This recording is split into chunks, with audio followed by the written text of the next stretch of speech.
AJ, I don't tell a lot of people about my near-death experience. Before my near-death experience, I was an interior designer here in Los Angeles. I remember thinking I was super successful. I would be driving a Bentley. I had Hermes bag and I was walking with my Louis Vuitton shoes, and I thought that said success. Laying in bed, I remember thinking I would trade every single thing I have. I would trade that car, those shoes, that bag, everything that I put value in for one more minute with one of my family members. I was septic and I had pancreatitis, which is a really scary thing to have. I was barely surviving. I was internally bleeding. It was bad. I kept slipping out between this world and the next. I remember everything in so much detail. I saw family members that had passed. I saw things that I can't even explain now. Some things not so good. It's just hard for me to share it. I don't know why. The AJ Parr Spiritual Journalist Podcast. I'm here with Jana Short, and she is the editor-in-chief of one of the leading spiritual magazines. It's Best Holistic Life magazine. And she had a really interesting near-death experience that literally changed her life. Hello, Jana. How are you? I'm well. How are you? Fine. I'm really interested in talking to you. I understand that your NDE completely changed you, and that's one of the reasons that led you to create Best Holistic Life magazine and practically everything you're doing today. So, what can you tell us about that day when this started? Who were you? What was going on in your life? Wow. Thank you for asking about that because it feels like it was so long ago. I forget who I was. But what I did before I had my near-death experience was I was an interior designer here in Los Angeles, and I was on the go, go, go, right? Do more, be more. I remember thinking I was super successful at the time because success for me was finances, right? How much do you have in the bank? Like it was all about building money and my clientele list. And so I tell people all the time I would go to new clients and I would be driving a Bentley. I had Hermes bag and I was walking with my Louis Vuitton shoes, and I thought that said success. And I really believed that that was going to get me my next client. And that's what I was doing. So it was all surface stuff, right? Everything was surface stuff. Um, and then I went for a regular doctor's appointment and I said, hey, I have some indigestion, so mild, some indigestion when I or during the night and when I swallow. And I don't know what's going on. That's new for me. So they just did an endoscopy and found out that I had something that's very common, by the way. It was a hiatal hernia where a little piece, of your stomach pops through your esophagus, and they call it a hiatal hernia. But I had to have surgery on mine because it twisted. And when it twists, there's no blood flow. And so I said, sure, I'll have this surgery. By the way, that was not my near-death experience, was what led to it. Then I came out of that surgery fine. I was going back to my job, my busy, busy life. I was missing my kids growing up. I was so busy making a life for myself, what I thought was success and my purpose. I started having grandkids and I was missing them, like I was missing their lives as well. And I complained about it all the time. I just never did anything about it. And then I got sick again. And it turns out when I had that surgery, that little surgery, they had damaged my vagus nerve. And vagus nerve is super important. And my stomach wasn't emptying. So people were coming up to me, AJ, and they were like, congratulations on your new baby. And I would be like, well, first of all, thank you. I'm in my 50s. So thank you for thinking I'm still having babies, but I'm not pregnant. But my stomach just kept growing, like, and it was painful, and I didn't know what was going on. And the doctors were saying, oh, you have an ulcer. And they were treating me for that until I ended up in the hospital and they did a scan and saw that my stomach had filled with food. It would not empty. It just didn't work because of the vagus nerve damage. And I had something called now gastroparesis, which is where the stomach doesn't function. But mine was so bad that they sent me to a specialist and they decided that the best action would be to remove your stomach, to do a radical gastrectomy, which means I would be eating food, through IV or tube or however they feed you. And I chose to go ahead and do that because I couldn't eat. I couldn't get nutrients. My hair was falling out. My nails were starting to come out of the nail bed. And so I went in to have this surgery, and I came out of the surgery pretty good the first 2 days. And then everything went wrong. All heck broke loose. I had the surgery had dehisced inside. So everything that I had been eating, like the soft foods they give you after surgery, especially after losing your stomach, like all the liquids, was going into my body cavity. And it put me in a septic shock. And so all my organs started shutting down. And when they were feeding me, I think it's called TPN, it's synthetic and it's what they give people like in comas and stuff to keep their body giving it the nutrients it needs. But my body did not like it. It was rejecting it. My organs were shutting down. My body was shutting down from the medications. I don't do medications very well. And I was septic and I had pancreatitis, which is a really scary thing to have. And I was barely surviving. I was internally bleeding because of this dehyst in my stomach. It was bad. And I kept slipping out between this world and the next. I saw things that I can't even explain now. Not some things not so good. By the way, people say when they are at that moment, they see, lights and stuff. I did see that, but I also saw things that were not so good. It was pictures of me and things I was missing, right? Like moments. And when I was laying in bed, I remember thinking I would trade every single thing I have. I would trade that car, those shoes, that bag, everything that I put value in for one more minute with one of my family members, right? AJ, we had just had a brand new grandbaby. He was our fifth grandson, and actually fifth grandchild. So, but he was a boy. And I remember my daughter bringing him to me, and I was at his birth 3 months prior, and now I'm dying. And I was only 51 at the time. And she brought my grandson to see me, and I kept thinking, how will he have a memory of me?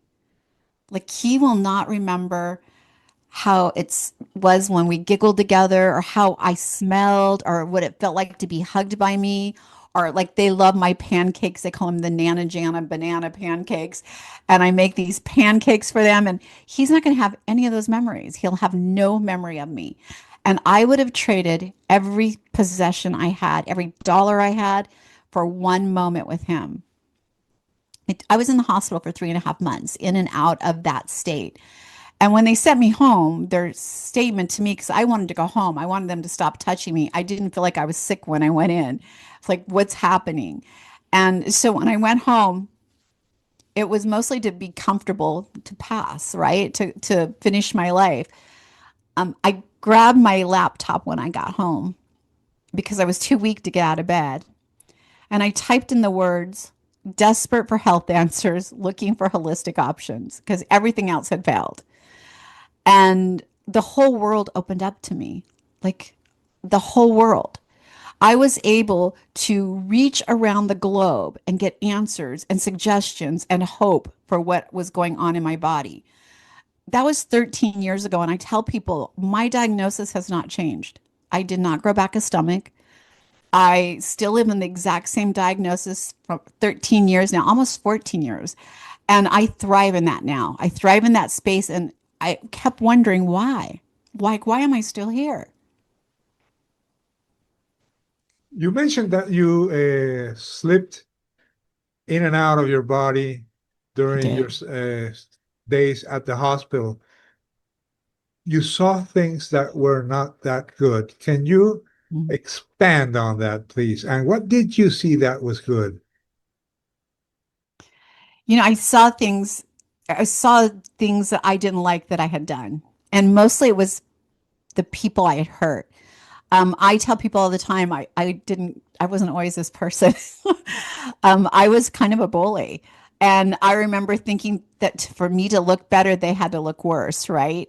And I still to this day remember the look on people's face when they had their trust in me, and I broke that trust by doing something that hurt them. And those things kept flashing in front of my face, like how could I do that? How could I do that to someone? Why did I do that to someone? I did see good things though. I saw my kids that I had raised. I saw, my grandkids. I saw the relationship with my husband, and those were all good things. And I knew that I had a possibility of making change. I also saw family members that had passed. I got to tell you, I'm a medium, so that is not unusual, but it was different this time. It was like I was part of their world. And I could see the love and the kindness and where they were at. And I knew that that is not the life I wanted to live, that hurting other people is not a way to make yourself look or feel better. And that spiritually, we're all connected, right? We're not separate. We're all connected. We're all human beings on this planet. And I was seeing that with generational of people behind the, I don't want to call it the veil, but on the other side, there's generations of people from all different cultures, all different things, and they're all one. And I realize that I'm no different than anyone. The person I hurt is me on the other side, right? So it showed me a lot of what life could be. When I did start getting better, it was just one day at a time. And I took all of that with me. And it changed how I reacted, how I responded. I realized that having all those things, because I'm telling you guys, you're not taking any of it with you. None of it. All the money you make, all the cars, none of it comes with you. But what I believe comes with me and what I saw on the other side are the memories, the emotions, the connection we have with others. I believe we take that. And so I wanted to make a memory with my grandson and my kids. Like, how do I put some really good foundational memories of our life together? And so my day by day was creating a memory with someone. I have strung 13, almost 14 years of memories with that one grandson that triggered that in me. But how do I make memories? So I will tell you, AJ, that as busy as I am in this business, I got two magazines, a publishing house, two podcasts I do. As busy as I get, those things come first. I want to stop in the moment and connect emotionally with someone. I want, when my grandkids are talking to me, the little ones to the 19-year-old ones, I literally get at their level. I make eye contact. I make sure I touch them so they know I'm listening. I'm connected to everything. It's important to me. And I like create that connection of love and that bond that I know we take with us. Everything that they had were memories of our past, good memories. So I believe that what our value and the thing I'm taking of value with me are those beautiful relationships I make now, those connections I make with others. How would you describe the other side? It was scary because I knew I wasn't supposed to be there yet, but it was also transforming for me because it changed how my perspective and how I thought about the world, how I thought about myself. And I was literally filled with peace and love in the situation that I was in, but I was also scared. This has happened to me a couple of times since. So I had this weird thing that happened to me after this. It's never happened to me before. And I can be in a relaxed state, like maybe getting ready to fall asleep at night, and I feel my spirit leaving my body. This is the weirdest thing. I feel it leaving, and I'm thinking, wait, what is that happening? I could feel it pulling, but I'm still scared to let it go. And I keep trying to pull it back. And this has happened 3 or 4 times since that experience where I feel like my body wants to leave and travel somewhere. My spirit wants to leave me and travel somewhere. And I have to pull it back in because I don't like it left me once before. I didn't like it. And so I literally feel like I'm still struggling with keeping my spirit in, which is a constant reminder for me, a constant reminder that my purpose here is not about collecting things. It's about creating relationships and connection with people. A lot of people mention that when they have these experiences, they relive their lives. And when they relive a part of their lives where they hurt someone, they can actually feel what they felt, but also what the other person felt. Did you experience that? That's exactly what changed me is that seeing, like when I said I saw things that weren't so good, I saw and felt the hurt. Like you could see it in their face, you can feel it in their being, and it changes you. It really does. There's this old saying my parents used to tell me that because I use my mouth as a weapon, I was not a physical person. I'm not going to hit you, slap you, any of those things, but I'm going to attack you verbally. And it was not kind. But my parents would tell me, Jana, if you were to take a nail and every time you said something unkind and you nailed it into a fence, and one day you look and there's 100 nails stuck in there, but I told you to change that. I want you to go to that 100 people, apologize, and remove that nail. And so when you remove the nails and you look at that fence, what's there? A bunch of holes. Sometimes when we put that arrow into someone's heart, even when we take it back with an apology, we leave this hole. It's impossible to change that and feel it. There's always a little break in trust. There's always a little break in how they feel and connect with you because you put that little hole there.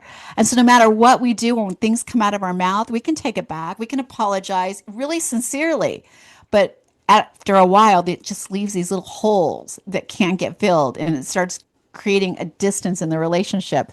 I've tried to fill those holes and I know that there's some that are so big I'll never fill. Having said that, that doesn't make me stop trying to fill those holes, right? Okay, you also mentioned that you saw deceased people. You mean dead relatives or people you didn't know? Can you describe that, please? I did. I lost my brother when he was 14. I was 16. And it was definitely life changing for me to experience that and be there when it happened. And like it was a lot, but I've always felt his presence with me. And when I was there, it was the first face I saw. And it was exactly the face I remembered. It wasn't like he grew up or anything. It was exactly the person I remember, the 14-year-old brother that I had. I saw my grandparents with him, so I knew he wasn't alone. And when someone dies, I think that's the biggest thing. Who's watching them? Who's protecting them? Are they alone? I knew now that when we leave this earth, we're not alone. We're greeted by people who love us that have been parts of our lives. Even though they might be distant and we didn't know them, they still had a part in our lives. Um, I don't want, I'm just going to make me cry because I saw people that I didn't know, but I felt familiar with. So I believe that maybe we have past lives, and these are people connected to those past lives because I felt such a familiar connection with them. And it seems like you're not when you have a near death moment, it's not for long periods of time or we wouldn't be here.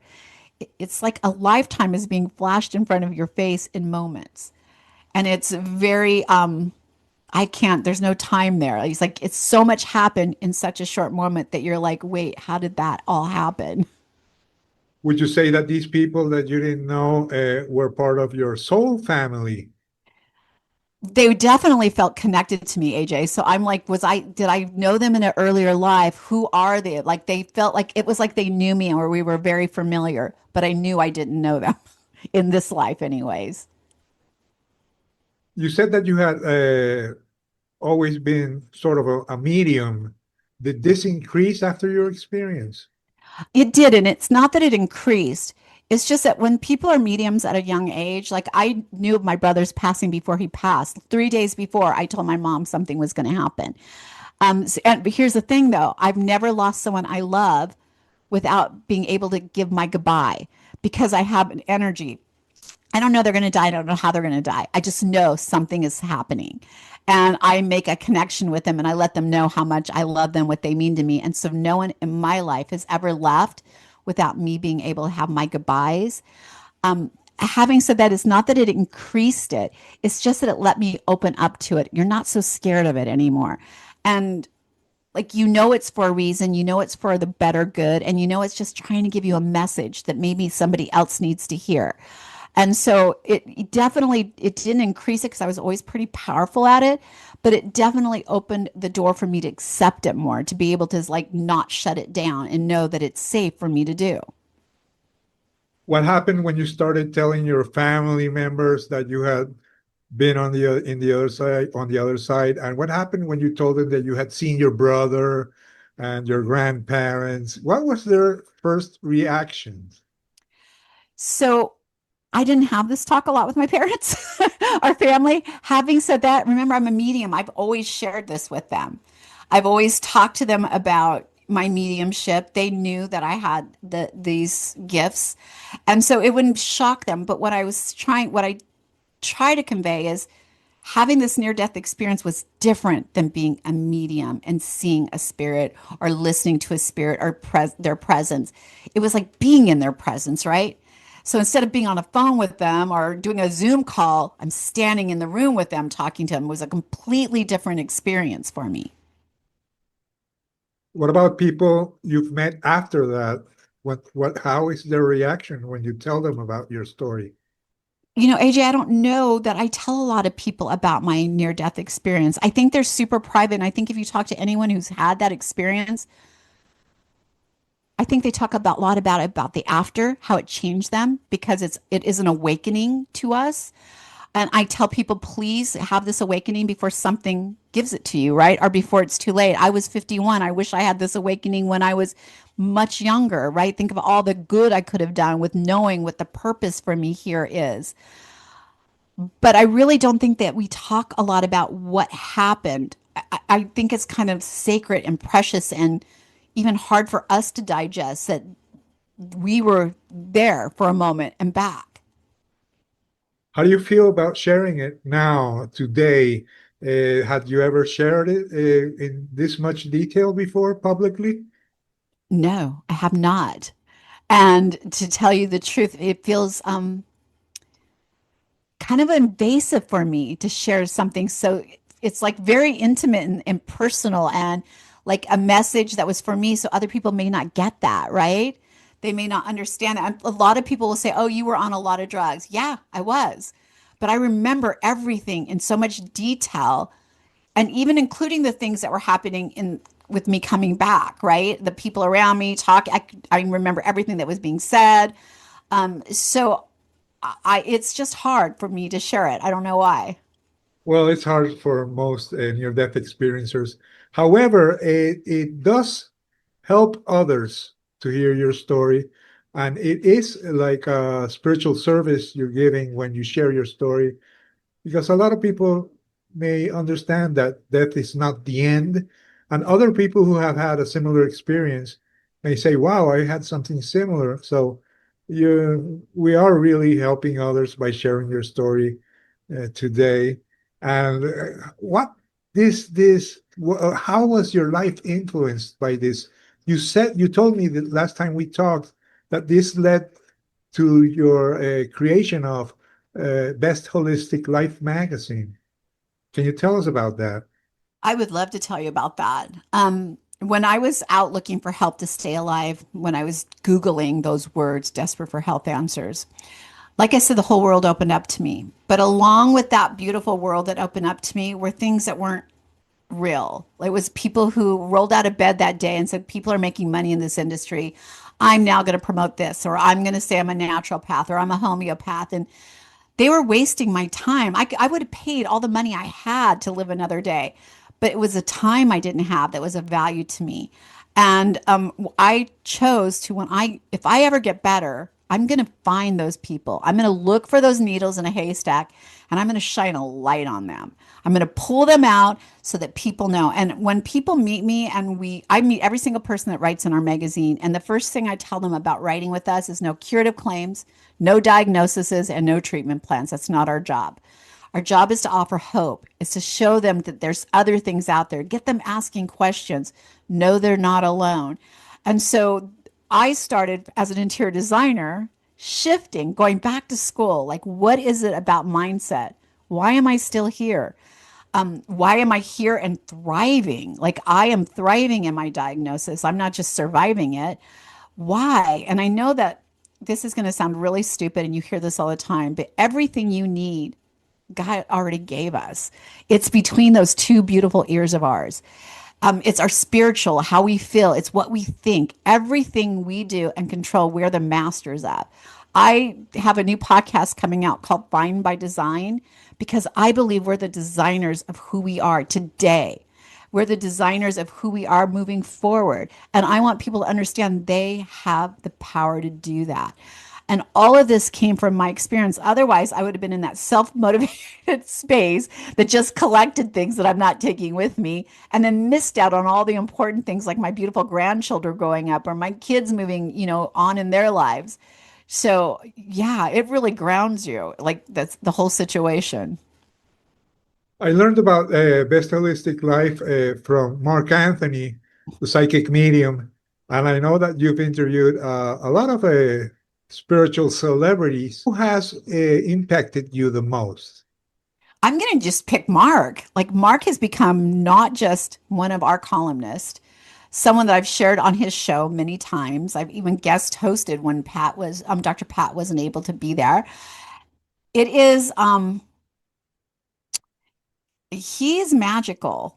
Like, we've been working together for years, and we got to meet face to face because he lives in Florida and I'm in California. And when I got home, I'm like, Mark, because had lunch together. We had this great day in Sedona, and I got home and I'm like, how did we not get a picture together? And he's like, I was asking Rocky the same thing. Like, so next time. So I'm hoping to see him in September because he'll be out here and we're inviting him to do our show. So yeah, he's pretty special. And he's done a couple private reads for me because even as a medium, you don't always pick up messages for yourself, by the way. Your job as a medium is to help others, is to serve others. It's not self-serving. And so there's a lot of times that you might step into, like, if you're a medium, why do you need to go to someone? First of all, I don't need to go to anyone because I know already my direction. But there are times that I need to have like a little self-soothing or maybe confirmation in what's moving forward. And Mark's amazing at that. Like, he is incredible. I love the work. I don't want to get off on a Mark's band, but I love the work he does in helping parents who have lost children, go through that grief and know their child is okay. Because my mom lost a son, changed her world. She kind of died with him. I don't mean to be mean, but she like disappeared and was living in the world of death. Like, you can't be one foot with the dead and the other foot here with the living. You have to know the dead are there waiting for you and they're okay. That your job is to be here with the living and to move on with your life. And it's sad and it seems cold, but I think Mark helps people with that. And so I love the work he does. Apart from Mark, you've also featured in your magazine healers, spiritual guides, and for someone who has never read Best Holistic Life magazine, how would you describe it? What type of people write in this magazine, and what do these messages convey? Wow, we have so many writers of this last 6 years. We have our sixth anniversary in December. And what we looked for are people that can offer you hope. And when I named it Best Holistic Life, I wish I had used a W in front of the holistic because I feel like holistic is attending to your entire being, your spiritual being, your mind, your body, like movement, relationships. What we pull together in this magazine is a bunch of people who are actually educated. They say they're educated in a field, they are. We vet them. And they're sharing tips and secrets and little things that you can do that are actionable right now. But mostly they're offering your hope and they're saying, I hear you. If you've been to the doctors a million times and they keep saying there's nothing wrong, but your gut and every part of your being saying something's not right, they hear you. And so that's what we try to put in the magazine. It's just a magazine filled full of hope from experts giving you information in their field of genius. Would you say that is your life mission? I feel like my life's mission is to open the doors for people to let them see that they are the masters of their life. I hear it all the time. They did this to me. I feel this because they broke my heart, or they hurt me, or they lied to me. And I wish they would take the they out. Nobody can do anything to you. Nobody. If you choose to be hurt, you choose to be hurt. If you choose to, like, whatever it is, it's your choice. Yes, those are all normal emotions, but I want people to understand, like, my mission here is to let you know that you rule your own life. You rule your destiny. You are the one responsible and held accountable for it. Like, all those things I did, I'm sure one day I'm going to be held accountable for that. But I can definitely change the way I move forward and see like that was not right. And so I'm hoping to open the doors to people to understand that you have control of that. And I've been working with mostly women. I'll tell you, men have a whole different mindset. than women. And women tend to be a little bit men are hard on themselves. I'm not saying you're not, but women tend to be a little harder on themselves in a whole different way.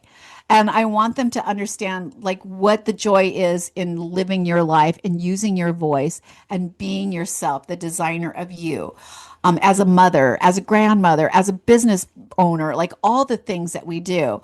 I just want people to understand moving forward that we have a special purpose here, every single one of us. No matter where you're at, you're touching someone. I know, AJ, you probably hear this a lot, but people will come to me and like, I want to be an influencer like you. I want thousands of followers. Look, you have followers every day. If you have kids, you're influencing them. If you have coworkers, you are influencing them. You should be acting like an influencer every single day, whether you have one follower or 50,000 that you don't even know and who don't really know you. Focus on the people you're coming into contact with every single day and not the mass number that you're seeing on social media. It just doesn't matter.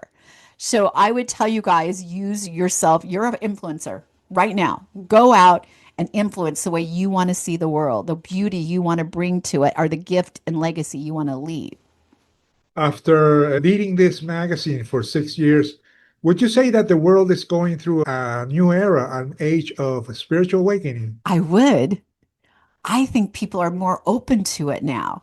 If you had said to me, well, even when I was sick, looking at stuff, it's woo woo stuff. People are embracing the woo woo. They're understanding like this is not new. Like everyone thinks it's a new era, it's the oldest thing on the planet. And people are like, wait, this is new stuff. My husband, by the way, is a doctor. He's a veterinarian. He's all science driven and everything has to be proven scientifically to him. And so we are completely polar opposites. I just trust the universe. I trust that if I do this, I'm going to feel this way. Or if I do this, this is going to happen. But he's like, show me the science behind that, right? I don't know how that works. If I don't know how it works, I can't wrap my brain around it. So we have a lot of very hot, heated discussions here. But I truly believe that the world is changing that. I see so many doctors now incorporating holistic lifestyles and the woo woo stuff into what they do now, which is making me so happy. Um, yeah, I definitely think the world is changing, especially in the Western medicine field. Do you believe in life after life? And what would you tell someone who is afraid of dying or maybe a loved one recently passed? For those who've lost a loved one, it's hard, but you're mourning for yourself more than them, right? You're mourning the loss of them. And that's totally okay. You can mourn that. You should mourn that because someone's been taken from you that feels part of your day, who's been a memory of your life. But I want to tell you, they're okay. They're they're in a beautiful place, surrounded by people who love them, that are very familiar to them. They are not alone. So I want you to rest assured that that is happening. But I also want to tell you, for those who are afraid of dying, it's just the fear you're afraid of the unknown. And if you live in fear of dying, you're wasting the beautiful time you have here. So don't be in not in fear of dying, but in joy of life, and let the rest take care of itself. I promise you, when your lifetime comes to pass, you are going to be in a really beautiful, pleasant place. You're not going to be alone and you're going to be welcomed in. So don't have all those fears. It's safe to pass. Like, it's just another part of the journey. It's kind of like birth. If I were a baby being birthed, I'd be terrified of that process. But here I am living a beautiful life and I forgot about the birthing part. It's the same as when you pass to the other side. You're afraid of like what's going to happen. But when you get there, you're like, oh, I forgot all about that. I'm here now and this is what's happening. It's the next step of our long, beautiful journey. What are your plans for the future and how do you see yourself in 5 or 10 years? I plan on retiring in a couple of years. But when I retire, for me, getting the message out will never stop.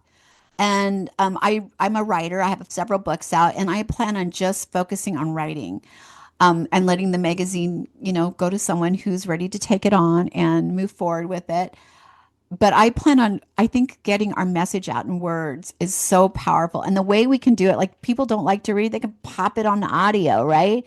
And listen to it in little bits. I think that when you get this kind of knowledge from people and you're not taking advantage of it, or when someone offers you a free consultation, take it. You never know. Step into it, because I have so many clients who offer free consultations like no one ever takes it, and they're geniuses. And I'm like, what? That's crazy to me. If you guys see something like that, an opportunity, and you're struggling, take it. For me, I see in the future, I see a lot of books. I see I'm doing a little bit in a movie. I'm seeing my message going out verbally to people, but mostly in words. I think that when you write a book, it stays forever, right? It's a legacy that stays. We're still reading books that were written. Well, let's just use the Bible, for instance. Like those words stay around forever, and you never know who's going to pick them up long after you're gone, and it might make a change in their life. So that's where I see me going in the future. Yeah, I believe the same. I think books are eternal. And how can people read your magazine? You can go to our website, bestholisticlife.com. And you can get the subscription for free. The digital magazine goes out to 2.2 million people, and it's for free. So all you do is go get the magazine, and it'll give you the issue each month. You also can, if you want a print copy, because they're beautiful, you just go to Amazon or your local Barnes and Noble, and you can get it there. Oh, if you want to reach me, the easiest way is just email me at jana@janashort.com. Do you have a final message? Something you want to say? I want to tell everybody, love yourself. You are perfect the way you are.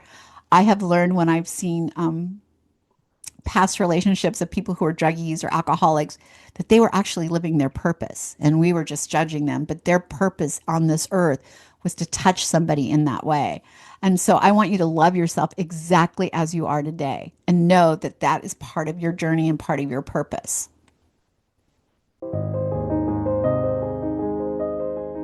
Hi, I'm Janet Riley, and I'm the Executive Director of the International Association for Near-Death Studies. And I am thrilled to invite you to join us at our annual conference, August 27th to the 31st in Oak Brook, Illinois, just outside Chicago, where we will celebrate the 50th anniversary of the field of near-death studies. Join us for 4 inspiring days with more than 100 speakers, including the legendary Life After Life author Raymond Moody, University of Virginia Professor Emeritus Dr. Bruce Grayson, Dr. Diane Hennessy Powell of the Telepathy Tapes, the psychic lawyer Mark Anthony, and spiritual teacher Carolyn Mace, among others. You'll experience healing workshops, including meditation, Reiki, spiritual counseling, and our beloved bookstore with exclusive book signings, surrounded by others who share your interests and your experiences. Come make friends and become part of a warm, caring community that will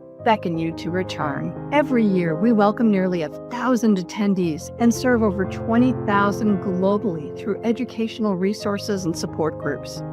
This warm, deeply connected community celebrates life and the life that follows. For nearly 50 years, IANS has represented researchers who study near-death experiences and supported those who have had near-death experiences and experienced related phenomena. Our mission is to educate the world. Our hope is that by supporting research and people, and by communicating far and wide to reporters, podcasters, and through our website and social media, we can normalize discussions about death and the afterlife and help answer the very important question: what happens when we die? Our planet faces unprecedented challenges, and our conference offers a place to recharge, to be informed, to be healed and inspired.